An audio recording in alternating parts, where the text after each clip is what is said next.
रुद्र ने अनजान नंबर से आया मैसेज दोबारा पढ़ा। विक्रम सिर्फ मोहरा था। असली खेल अभी शुरू हुआ है। कुछ सेकंड तक उसकी नजर फोन की स्क्रीन पर टिकी रही। आयरा ने उसके चेहरे को देखा और समझ गई कि कुछ गंभीर बात है। उसने पूछा, किसका मैसेज है? रुद्र ने फोन उसकी तरफ बढ़ा दिया। आयरा ने मैसेज पढ़ा तो उसके चेहरे का रंग बदल गया। वह कुछ देर तक चुप रही, फिर बोली, ये संभव नहीं है। रुद्र ने तुरंत पूछा, क्या? आयरा ने धीमी आवाज में कहा, ये वही शब्द हैं जो मुझे 6 साल पहले एक अनजान आदमी ने कहे थे, जब मुझे विक्रम के लोगों ने पहली बार कैद किया था। रुद्र की आंखों में गुस्सा आ गया। उसने पूछा, तुमने मुझे ये बात पहले क्यों नहीं बताई? आयरा ने उसकी तरफ देखा और कहा, क्योंकि मुझे डर था कि अगर मैंने उस आदमी का नाम लिया तो वो तुम्हें भी खत्म कर देगा। रुद्र ने आयरा का हाथ पकड़ा और कहा, अब डरने का समय खत्म हो चुका है। 6 साल तक तुम अकेली लड़ती रहीं, लेकिन अब मैं तुम्हारे साथ हूँ। आयरा ने पहली बार उसके चेहरे पर वही पुराना रुद्र देखा, जो कभी उसके लिए पूरी दुनिया से लड़ने को तैयार रहता था। लेकिन तभी रुद्र के फोन पर दूसरा मैसेज आया, अगर सच जानना है तो आज रात 12 बजे पुराने गोदाम में अकेले आना। नीचे सिर्फ एक अक्षर लिखा था, वी। रुद्र ने तुरंत समझ लिया कि ये किसी साधारण दुश्मन का काम नहीं था। वह जाने लगा तो आयरा ने उसका हाथ पकड़कर रोक लिया। तुम अकेले नहीं जाओगे, रुद्र ने कहा। अगर ये जाल हुआ तो? आयरा ने जवाब दिया, तो इस बार जाल में हम दोनों नहीं, हमारा दुश्मन फंसेगा। रात के 12 बजने से कुछ मिनट पहले रुद्र और आयरा पुराने गोदाम के बाहर पहुंचे। चारों तरफ सन्नाटा था। गोदाम कई सालों से बंद पड़ा था और उसके आसपास सिर्फ पुराने ट्रक और टूटे हुए कंटेनर खड़े थे। रुद्र ने अंदर कदम रखा तो एक बल्ब अचानक जल उठा। सामने एक कुर्सी पर एक आदमी बैठा था। उसका चेहरा अंधेरे में छिपा हुआ था। उसने धीमी आवाज में कहा, आखिरकार तुम दोनों साथ आ ही गए। रुद्र ने उसे पहचानने की कोशिश की। आदमी धीरे धीरे रोशनी में आया और रुद्र के कदम वहीं रुक गए। वह कोई अनजान आदमी नहीं था। वह समर मल्होत्रा था, विक्रम का छोटा भाई, जिसे रुद्र 6 साल पहले मृत समझ चुका था। रुद्र ने हैरानी से कहा, तुम जिंदा हो? समर मुस्कुराया। तुम्हें लगा था कि तुम्हारे दुश्मन सिर्फ वही हैं जिन्हें तुम देख सकते हो? रुद्र ने गुस्से में पूछा। विक्रम को तुमने इस्तेमाल किया? समर ने जवाब दिया, विक्रम लालची था। उसे सिर्फ तुम्हारा साम्राज्य चाहिए था। लेकिन मुझे उससे भी ज्यादा चाहिए था, तुम्हारा भरोसा, तुम्हारा परिवार और तुम्हारी जिंदगी। आयरा आगे बढ़ी और बोली, तुम्हें मुझसे क्या चाहिए? समर ने उसकी तरफ देखा और कहा, वही चीज जो तुमने 6 साल पहले छिपाई थी। आयरा समझ गई कि वह किस चीज की बात कर रहा है।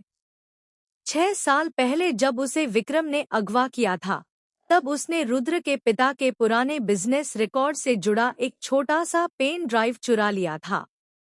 उस पेन ड्राइव में सिर्फ विक्रम के अपराधों के सबूत नहीं थे, बल्कि रुद्र के परिवार को धोखा देने वाले कई बड़े लोगों के नाम भी थे। आयरा ने उसे इतने सालों तक सुरक्षित रखा था, क्योंकि उसे पता था कि अगर वह सबूत गलत हाथों में गया, तो शहर के कई ताकतवर लोग एक दूसरे को खत्म करने लगेंगे। समर ने कहा, वो पेन ड्राइव मुझे दे दो और मैं तुम्हें दोनों को जाने दूंगा। रुद्र हंस पड़ा। तुम अभी भी नहीं समझे। अगर हमारे पास वो सबूत है, तो तुम्हारे पास हमें धमकाने की कोई वजह नहीं है। समर ने अचानक एक वीडियो स्क्रीन पर चलाया। वीडियो में रुद्र की बहन दिखाई दे रही थी। रुद्र का चेहरा बदल गया। उसकी बहन, जिसे वह हमेशा सुरक्षित जगह पर समझता था, पिछले कुछ दिनों से समर की निगरानी में थी। समर ने कहा, मैं तुम्हें मारना नहीं चाहता, रुद्र। मैं चाहता हूँ कि तुम वही महसूस करो जो तुम्हारे परिवार ने 6 साल पहले महसूस किया था, बेबस होने का एहसास। आयरा ने रुद्र की तरफ देखा और धीरे से कहा, हमें जल्दबाजी नहीं करनी चाहिए। रुद्र ने सिर हिलाया। उसने पहली बार अपने गुस्से को रोक लिया, क्योंकि अब मामला सिर्फ बदले का नहीं था। उसकी बहन की जिंदगी दांव पर थी। समर ने शर्त रखी कि पेन ड्राइव उसे अगले दिन सुबह तक चाहिए। रुद्र और आयरा वहां से निकल आए। रास्ते में रुद्र ने पूछा, वो पेन ड्राइव कहाँ है? आयरा ने कहा, तुम्हारे पास। रुद्र चौंक गया। आयरा ने समझाया, 6 साल पहले मैंने असली पेन ड्राइव किसी और जगह नहीं छिपाई थी। मैंने उसे तुम्हारे पिता की पुरानी घड़ी के अंदर छिपा दिया था। रुद्र को याद आया कि उसके पिता की घड़ी आज भी उसके कमरे में रखी थी। वह तुरंत घर पहुंचा और घड़ी खोली। उसके अंदर एक छोटी सी मेमोरी चिप थी। लेकिन चिप देखकर आयरा का चेहरा फिर बदल गया। उसने कहा, ये असली नहीं है। रुद्र ने पूछा, तुम्हें कैसे पता? आयरा ने जवाब दिया, क्योंकि असली चिप पर एक खास निशान होना चाहिए था। रुद्र को अचानक समझ आया कि कोई उनके घर तक पहुंच चुका था। उसने सुरक्षा कैमरों की रिकॉर्डिंग देखी। रात के समय एक आदमी घर के अंदर आया था। उसका चेहरा साफ नहीं दिखाई दे रहा था, लेकिन उसकी चाल देखकर रुद्र ने उसे पहचान लिया। वह उसका सबसे भरोसेमंद आदमी कबीर था। रुद्र को यकीन नहीं हुआ। कबीर वही इंसान था जिसने 6 साल तक उसके साथ रहकर उसकी जान बचाई थी। लेकिन रिकॉर्डिंग में वही आदमी उसके कमरे में घुसकर घड़ी के पास कुछ बदल रहा था। रुद्र ने तुरंत कबीर को बुलाया। कबीर सामने आया तो रुद्र ने बिना कुछ कहे उसके सामने वीडियो चला दिया। कबीर ने कुछ सेकंड तक वीडियो देखा और फिर सिर झुका लिया। रुद्र ने पूछा, तुमने मेरे साथ ऐसा क्यों किया? कबीर ने कहा, क्योंकि मैं गद्दार नहीं हूँ। रुद्र ने गुस्से में कहा, तो फिर ये सब क्या है? कबीर ने जवाब दिया, मैं पिछले 2 साल से तुम्हारे दुश्मन के करीब जाने की कोशिश कर रहा था। समर को शक था कि पेन ड्राइव अभी भी तुम्हारे पास है। मैंने जानबूझकर उसे गलत जानकारी दी ताकि वह तुम्हारे करीब आए। रुद्र कुछ नहीं बोला। कबीर ने अपनी जेब से एक छोटी सी चाबी निकाली और कहा, असली पेन ड्राइव तुम्हारे पिता की घड़ी में नहीं थी। मैंने उसे 6 महीने पहले ऐसी जगह छिपाया था जहां समर कभी नहीं पहुंच सकता। रुद्र ने पूछा, कहाँ? कबीर ने जवाब दिया, तुम्हारे पिता की पुरानी हवेली में। अगले दिन सुबह रुद्र, आयरा और कबीर उस हवेली पहुंचे। हवेली कई सालों से बंद थी। हर कमरे में रुद्र के बचपन की यादें थी। आयरा एक कमरे में जाकर रुक गई। उसने दीवार पर लगी पुरानी तस्वीर को देखा। तस्वीर में रुद्र के पिता, देव और एक तीसरा आदमी खड़ा था। आयरा ने तस्वीर उठाई और उसके पीछे कुछ लिखा हुआ देखा। वहां सिर्फ एक तारीख और एक नाम था, अर्जुन। रुद्र ने कहा, अर्जुन कौन है? कबीर ने तस्वीर देखते ही कहा, यही वो आदमी है जिसकी तलाश हमें 6 साल से थी। हवेली के नीचे बने पुराने कमरे में उन्हें आखिरकार एक लोहे का बॉक्स मिला। बॉक्स खोलने पर असली पेन ड्राइव थी, लेकिन उसके साथ एक पुराना पत्र भी था। वह पत्र रुद्र के पिता ने लिखा था। उसमें लिखा था कि उनके बिजनेस को खत्म करने की साजिश सिर्फ विक्रम और समर ने नहीं की थी। इस पूरी साजिश के पीछे एक ऐसा आदमी था जिस पर रुद्र के पिता ने सबसे ज्यादा भरोसा किया था। उसका नाम अर्जुन था। उसने पैसे और ताकत के लिए परिवार को धोखा दिया था।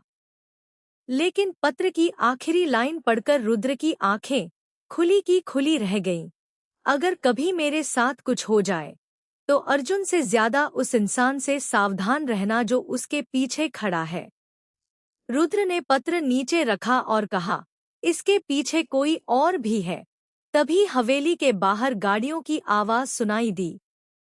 कई लोग हवेली को चारों तरफ से घेर चुके थे। समर वहां पहुंच चुका था, लेकिन इस बार वह अकेला नहीं था। उसके साथ अर्जुन भी था। अर्जुन को देखकर रुद्र के चेहरे पर गुस्सा आ गया। अर्जुन ने कहा, तुम्हारे पिता ने हमेशा सोचा कि मैं उनके नीचे काम करता हूँ। उन्हें कभी पता नहीं चला कि असली ताकत मेरे पास थी। रुद्र ने पूछा, तो तुमने मेरे परिवार को बर्बाद किया? अर्जुन ने कहा, मैंने सिर्फ रास्ता बनाया था। तुम्हारे परिवार को तोड़ने का काम तुम्हारे अपने लोगों ने किया। तभी आयरा ने अर्जुन को ध्यान से देखा और अचानक उसे 6 साल पहले की एक बात याद आई। जब उसे अगवा किया गया था, उस रात उसने जिस आदमी की आवाज सुनी थी, वह समर की नहीं थी। वह आवाज अर्जुन की थी। आयरा ने कहा, तुम ही थे। अर्जुन मुस्कुराया। आखिरकार तुम्हें याद आ गया। रुद्र ने आयरा की तरफ देखा। अब उसे समझ आ गया था कि 6 साल पहले उसकी मोहब्बत को उससे अलग करने वाली ताकत कितनी बड़ी थी। आयरा ने रुद्र से कहा, मैंने तुम्हें इसलिए नहीं छोड़ा था क्योंकि मैं तुमसे दूर जाना चाहती थी। मैं तुम्हें इसलिए छोड़कर गई थी क्योंकि अगर मैं तुम्हारे पास रहती, तो अर्जुन तुम्हें कभी जिंदा नहीं छोड़ता। अर्जुन ने पेन ड्राइव मांगी। रुद्र ने उसे देने के बजाय कहा, तुमने 6 साल पहले मेरी मोहब्बत मुझसे छीन ली, मेरे परिवार को तोड़ा, मेरी जिंदगी को नफरत में बदल दिया। लेकिन तुम एक बात भूल गए। अर्जुन ने पूछा, क्या? रुद्र ने आयरा की तरफ देखा और कहा, तुमने हमें अलग जरूर किया था, लेकिन हमारी मोहब्बत खत्म नहीं कर पाए। आयरा की आंखों में आंसू आ गए। कबीर ने उसी समय पुलिस को भेजे गए सारे सबूतों की पुष्टि कर दी। पेन ड्राइव में मौजूद रिकॉर्ड पहले ही कई सुरक्षित जगहों पर भेजे जा चुके थे। अर्जुन की पूरी साजिश अब छिपी नहीं रह सकती थी। अर्जुन और समर को आखिरकार कानून के सामने जवाब देना पड़ा। लेकिन रुद्र ने उन्हें खुद सजा देने के बजाय सारे सबूत अधिकारियों को सौंप दिए। उसने अपने पुराने साम्राज्य का बड़ा हिस्सा भी छोड़ दिया। आयरा ने उससे पूछा, तुमने ये सब क्यों किया? रुद्र ने कहा, क्योंकि मैं 6 साल तक बदला लेने के पीछे भागता रहा। अब मुझे समझ आया है कि अगर मैं भी उन्हीं जैसा बन गया, तो हमारी मोहब्बत की जीत नहीं होगी। आयरा मुस्कुराई और बोली, शायद यही वो रुद्र है जिससे मुझे 6 साल पहले प्यार हुआ था। कुछ महीनों बाद रुद्र ने अपनी पुरानी जिंदगी पीछे छोड़कर एक नया बिजनेस शुरू किया। उसकी बहन पूरी तरह सुरक्षित थी और कबीर उसके साथ काम कर रहा था। आयरा भी उसके साथ थी। दोनों ने सोचा था कि अब जिंदगी शांत होगी। लेकिन एक शाम आयरा को अपने दरवाजे के बाहर एक छोटा सा लिफाफा मिला। उसने लिफाफा खोला तो अंदर सिर्फ एक तस्वीर थी। तस्वीर में रुद्र के पिता, अर्जुन और एक अजनबी आदमी साथ खड़े थे। तस्वीर के पीछे लिखा था, अर्जुन आखिरी नहीं था। आयरा ने तस्वीर रुद्र को दिखाई। रुद्र कुछ देर तक उसे देखता रहा। फिर उसने धीरे से कहा, तो कहानी अभी खत्म नहीं हुई। आयरा ने पूछा, अब क्या करेंगे? रुद्र ने उसकी तरफ देखा और मुस्कुराकर कहा, इस बार हम डरकर नहीं भागेंगे।